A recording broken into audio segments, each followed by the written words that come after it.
He's interviewed dictators, war criminals, grieving families, and some of the most powerful people on Earth. But on a Sunday evening that would become legendary in broadcast journalism, Anderson Cooper faced something he hadn't encountered in his entire career. A duchess, so convinced of her own righteousness that she couldn't recognize the trap closing around her with every answer she gave. Meghan Markle sat down across from Anderson, expecting sympathetic questions and platform to share her carefully rehearsed talking points. What she got instead was surgical precision, quiet devastation, and the slow, methodical exposure of every contradiction she'd spent years trying to hide.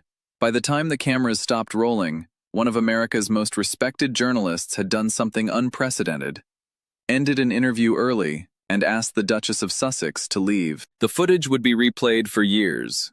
The damage would last even longer. Before we dive into this explosive story, make sure you hit subscribe and smash that like button. We bring you the most shocking moments in media every single week. Now let's get into exactly what happened in that interview room. The 60 Minutes interview setup was deliberately sparse. 2 chairs facing each other, soft lighting, cameras positioned to capture every micro-expression. No studio audience, no applause, no distractions, just 2 people, and the truth that would emerge between them. Meghan Markle entered the room with an entourage that seemed excessive for a taped interview. Handlers, publicists, a personal assistant, and what appeared to be a media consultant whispering last-minute advice. Anderson watched as they fussed over Meghan's positioning, her lighting, her water glass placement. Finally, they retreated, leaving the 2 of them alone except for the cameras. Meghan settled into her chair with a posture that somehow managed to project both vulnerability and superiority. The practiced ease of someone who'd been trained to look relatable while feeling anything but. "Thank you for doing this," Anderson said, his voice carrying its characteristic calm warmth. "Thank you for having me," Meghan replied. But there was something in her tone, a subtle condescension, as if she were granting an audience rather than sitting for an interview. "Before we start the formal interview, I just want to establish some ground rules. I'm going to ask you questions. Some will be easy, some won't. My job is to get honest answers. Your job is to give them. Fair?" Meghan's smile tightened almost imperceptibly. "I'm always honest. That's rather the point of everything I do." "Good. Then we should have no problems." The cameras began rolling. Anderson leaned forward slightly, his posture open but focused. "Let's start with where you are now. You've been in California for several years. You've built a new life, started various projects, established a foundation. How would you describe this chapter of your life?" Meghan nodded, seemingly pleased with the soft opening. "This chapter has been about freedom. For the first time in my adult life, I'm able to make my own choices, live on my own terms. It's been liberating. Liberating from what specifically? From the constraints of the institution, from the constant scrutiny, from expectations that had nothing to do with who I actually am." Anderson nodded thoughtfully. "You mentioned constant scrutiny, but you've arguably received more media coverage since leaving than you did while you were a working royal. You've done Netflix documentaries, podcast deals, countless interviews. How do you reconcile wanting less scrutiny with actively seeking more platforms?" Meghan's expression flickered, the first hint of defensiveness. "There's a difference between scrutiny and storytelling. I'm not being scrutinized now. I'm choosing to share my perspective. But the end result is the same, isn't it? Your life is being examined, discussed, analyzed. The only difference is who's doing the examining. The difference is consent. I consent to this. I didn't consent to tabloid intrusion. Fair enough? But consent to scrutiny is still scrutiny. You've invited millions of people into your life through your own projects. Can you really complain about attention when you've actively cultivated it?" Meghan's jaw tightened. "I'm not complaining. I'm distinguishing between wanted attention and unwanted attention." "Exactly," Anderson tilted his head. "And where does this interview fall? Wanted attention? Of course. I'm here voluntarily, so if I ask you difficult questions, questions you might not want to answer, that's still wanted attention?" Meghan paused. "That depends on the questions. I think it depends on the answers. Let's find out. Anderson shifted his position slightly, a subtle signal that the warm-up was over. You've spoken extensively about your struggles, mental health challenges, feeling isolated, experiencing hostility from the institution. Those are serious claims that deserve serious attention. But I want to ask you something that might be uncomfortable. Meghan nodded stiffly. Go ahead. You've attributed much of your suffering to the institution, the palace, the press, the pressure. But you entered that world voluntarily. You pursued a relationship with a prince, knowing what the royal family entailed. How do you reconcile presenting yourself as a victim of something you actively chose? Meghan's expression hardened. No one can fully understand what they're getting into until they're inside it. That's true of many things. But you were an adult. You had resources to research. You'd been in the public eye before as an actress. The claim that you were completely blindsided seems incomplete. I was blindsided by the cruelty, by the institutional hostility, by the racism. You've mentioned racism multiple times. Can you be more specific about what occurred? Meghan's voice cooled.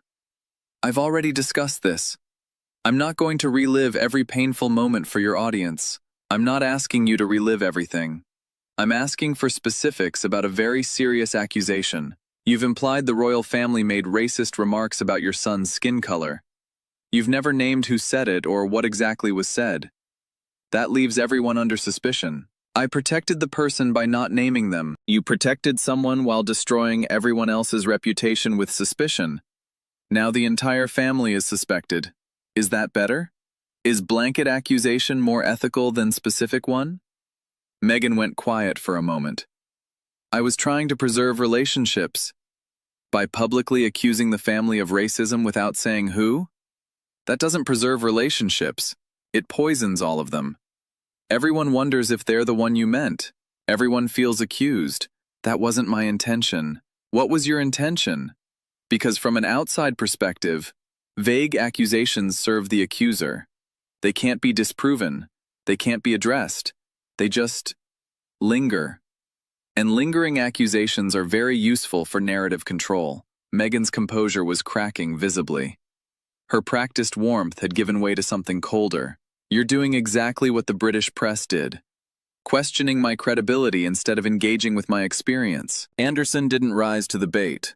His voice remained calm, almost gentle. I'm doing what any reasonable person does when presented with serious claims, asking for evidence. That's not attacking your credibility. That's basic journalism. And the fact that you interpret questions as attacks is concerning. Your questions have an agenda. My agenda is clarity. I want to understand what happened and why. You've made public accusations that have global implications. The British monarchy's reputation has been affected. Family relationships have been damaged. All based on claims you won't substantiate. I'm asking you to substantiate them. I don't owe you substantiation. You don't owe me anything. But you did choose to make these claims publicly. And public claims invite public scrutiny. You can't have it both ways. You can't demand to be believed while refusing to provide details. Meghan stood up slightly, then sat back down. A false start that betrayed her agitation. Can we change the subject? Of course. How's Harry? The shift in Meghan's demeanor was immediate and dramatic. Walls going up, expression closing off. I'd prefer not to discuss my husband. Anderson's eyebrows rose slightly. But he's central to your entire public narrative. Your love story, your departure from royal life, your shared victimhood. It's all joint. How can we discuss your journey without discussing him? We can discuss my individual experience. Which is what exactly? Because everything you've shared publicly involves Harry. The Netflix documentary featured both of you. The discussions of leaving the royal family were about both of you. Your foundation is joint. What is your individual experience separate from him? Meghan paused, seemingly unable to answer. Anderson continued gently. I'm not trying to trap you, I'm genuinely asking. You've positioned yourself as part of a team. When you remove the team from the conversation, what's left? I have my own identity. I'm sure you do. But you haven't shown it to the public. Everything we know about your post-royal life involves Harry. So when you say you don't want to discuss him, you're essentially saying you don't want to discuss your entire public existence. Meghan's voice sharpened. My relationship is private. Anderson smiled slightly, the first time any emotion beyond professional curiosity had crossed his face. Private? Meghan, you published your relationship in a 6-hour Netflix documentary. You discussed intimate details of your marriage on Oprah. You've shared personal conversations, private moments, family conflicts. Where exactly is the privacy? I can choose what to share and when. Of course you can. But you can't claim privacy for things you've already made public. That's not how it works. Once you sell your story, you don't get to buy back the parts you don't want discussed. The tension in the room was palpable now. Anderson remained calm, but his questions were becoming sharper. Let's talk about your projects, the Netflix deal, the Spotify podcast, the various ventures you've announced. How's that going? Meghan's expression flickered with something. Irritation, perhaps, or the awareness that this was dangerous territory. It's going well. We're doing important work through our foundation, meaningful content that makes a difference. Can you be specific? What content have you produced? We've done documentaries, the podcast. The podcast that ended after one season? The one where a Spotify executive called you grifters? Meghan's face flushed. That was one person's opinion. It was the head of podcasting, and his assessment seemed to be shared by the company, given that they terminated your deal early. What went wrong? Our visions didn't align. Your vision of being paid millions while producing minimal content didn't align with their vision of receiving actual content for their investment. I can see how that might create tension. That's an incredibly unfair characterization, is it? You signed a deal reportedly worth $20 million. You produced 12 podcast episodes over 3 years. That's less than 4 episodes per year. Most podcasters produce 4 episodes per month. What were you doing with the rest of that time? We were being thoughtful about content. Quality over quantity. Quality requires actual product. What you delivered was sparse. And the company that paid you clearly agreed, given how things ended. Meghan's voice rose. You don't understand the pressures we were under.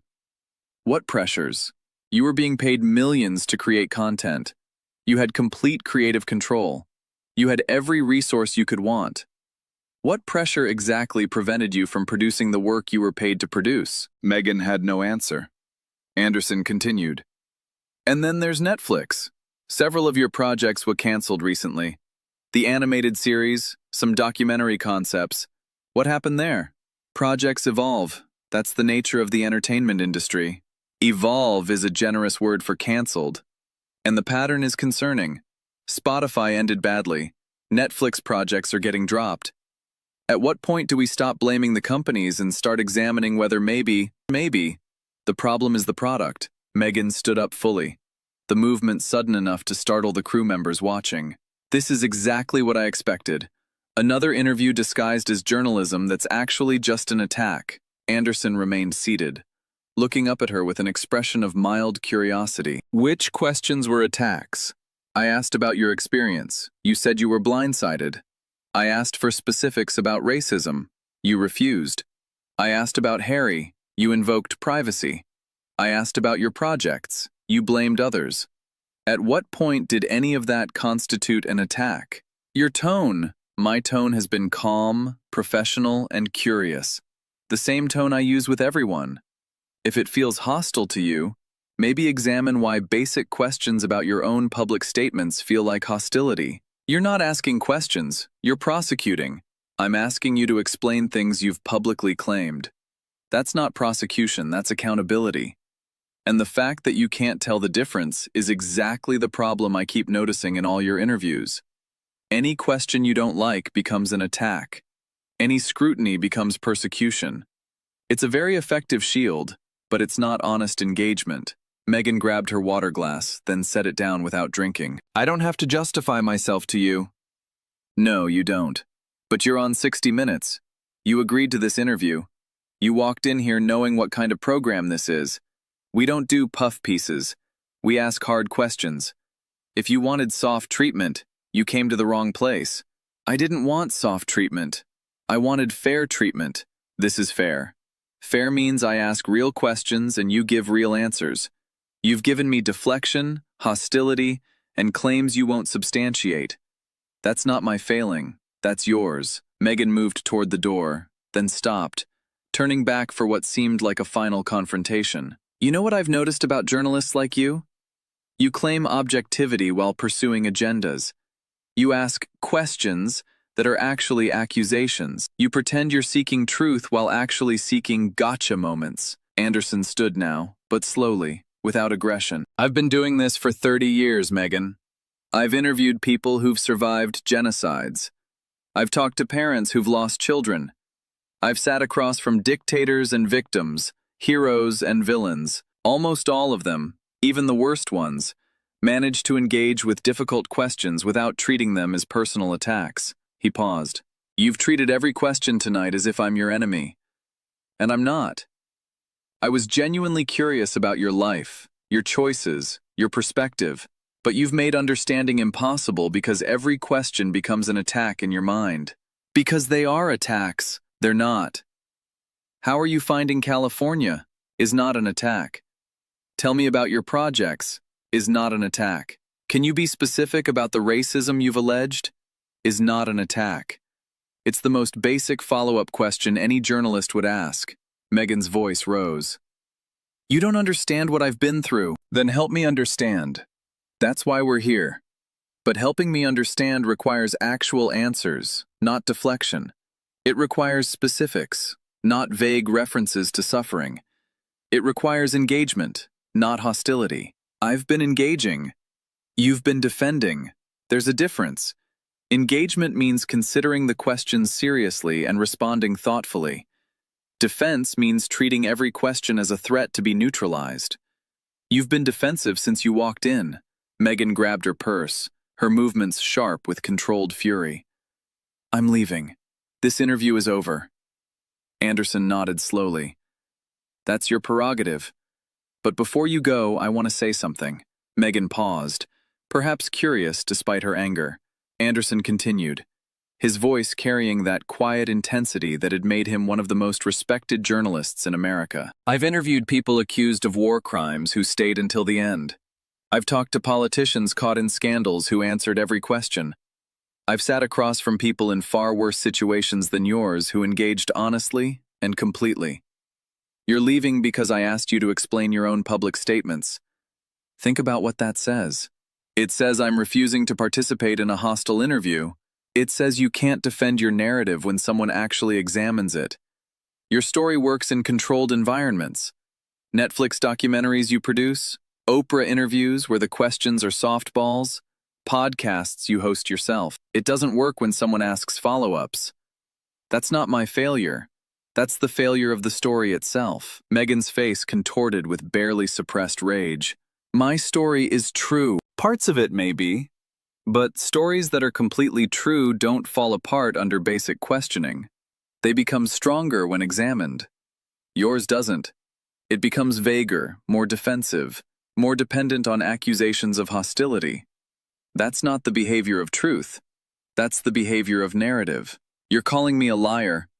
I'm calling you evasive. I'm calling you defensive. I'm calling you unwilling to engage with straightforward questions about your own claims.